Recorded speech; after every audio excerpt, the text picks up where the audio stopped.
रोज रोज तोहरो तारा की आगे बढ़े हो, रोज रोज तोहरो तारा की आगे बढ़े हो। जिया हो जितेंद्र भैया हैप्पी हैप्पी बर्थडे हो, जिया हो जिगर वाला हैप्पी हैप्पी बर्थडे हो।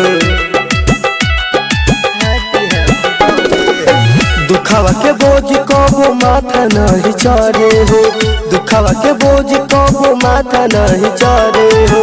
जिया हो जितेंद्र भैया हैप्पी हैप्पी बर्थडे हो, जिया हो जिगर वाला हैप्पी हैप्पी बर्थडे हो।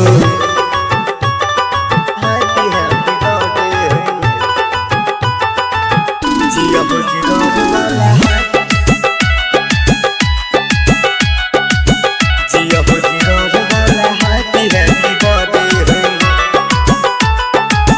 मम्मी पापा के नाम कहरा तू रोशन हो, जिंदगी में कब तोहरा आए नहीं गम हो। हाँ मम्मी पापा के नाम कहरा तू रोशन हो, जिंदगी में कब तोहरा आए नहीं गम हो।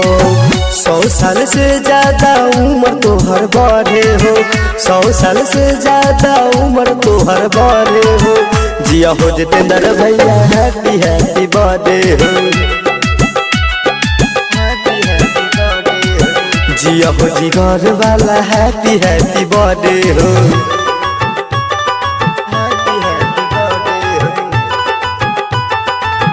जिया हो जिगर वाला जिया हो जिगर वाला हैप्पी हैप्पी बर्थडे हो। सोनू बिकी जी देत बारे बधाई हो, हरदम खुश रह सुना हमर भाई हो, हरदम खुश रह सुना हमर। हाँ सोनू बिकी जी देत बारे बधाई हो, हरदम खुश रह सुना हमर भाई हो। रंजन राजा रंजन राजा कहे कट जिंदगी मजे हो। जिया हो जितेंद्र भैया हैप्पी हैप्पी बर्थडे हो,